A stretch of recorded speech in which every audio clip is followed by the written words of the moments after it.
Okay, so I'm not going to lie, you have got the filtered version of me, and why would I not? It's the neck that gives it away, and the hands. This is not my real face. This is not my makeup. This is a button on my phone which I can tap and transport my face. Not even back to a time gone by, because I've never looked like this. But at 41 years of age, I'm gonna embrace this.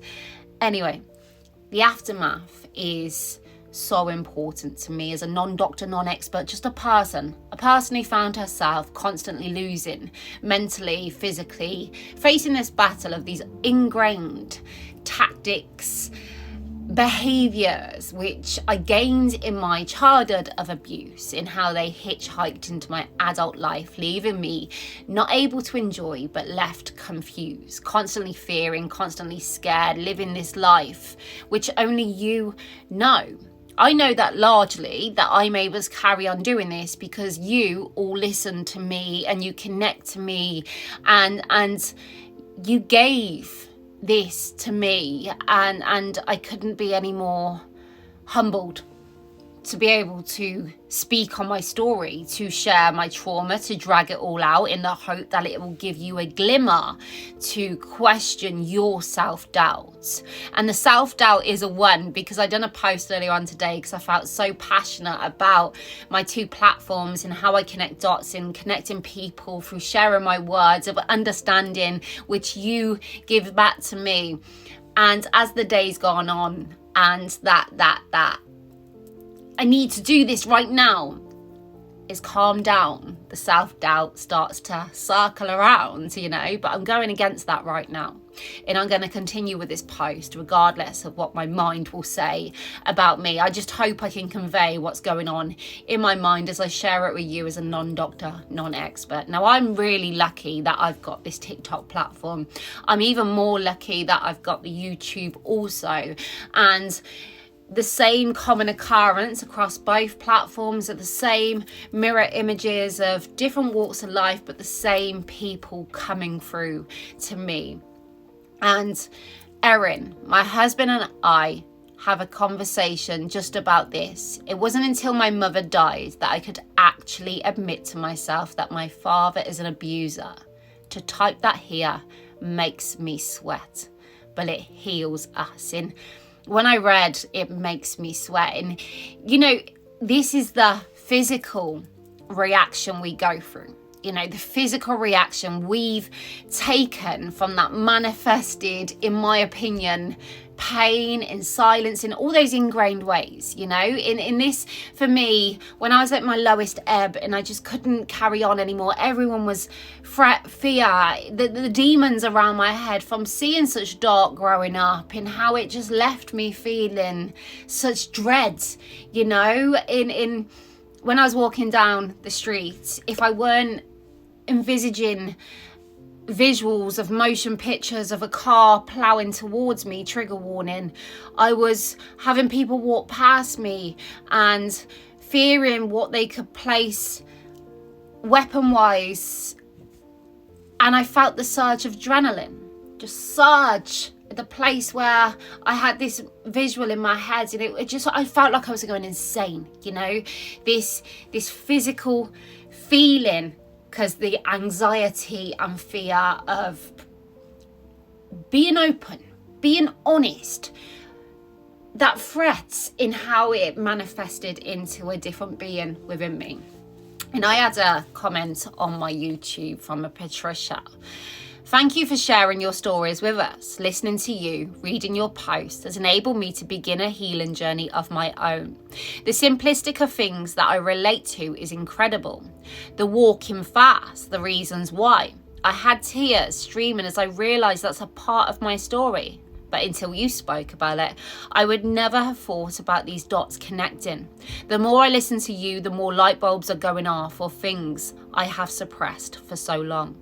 You are a treasure for bravely speaking about your pain to help others. You really are helping. I appreciate you so much. I wish I could give you a hug, but a cyber one will have to do. And I can't explain to you what it is to see that it's helping people find a way through. Like that if I had someone, but I did, I had Johnny Depp come along. I had this court case which brought me here, which brought me to you. And it was seeing that, it was being heard, it was listening and watching that glimmer, tapping in through his pain as a connection to mine. And I wanted that, I didn't want that to go away. And that's why I carried on speaking. Here's the thing, me, you, Erin, Patricia, because I'm going to put this across both platforms. We can't change. This is a guarantee. None of us can change what happened to us. We can't go back in time. We can't interfere. We can't take back the years that have gone. But I don't want to just live like that. I want to move past that. And for me, it was like I've said, turning the overthinking and targeting it on my trauma. Every little dot I could find to connect from my then to the now in how these physical interactions of even being witness to a conflict, in how I could feel my shoulders raising as I would go as silent, as my teeth would start to clench because I was back there. You know, the walking really fast from A to B, this is only a recent dot, but every time I walked in my past, it was escape. It was walking fast. This was fight, flight. This was a fight in my head for the fear of my mom and ours life. People may listen to me connecting dots like this and think, what does it matter? I think it matters a lot, because I think, you know, when this sweat builds up in that panic, which you had, Erin, it just shows the trauma and the damage. This is a physical interaction. Our body has taken hold to clamber us back down to do that.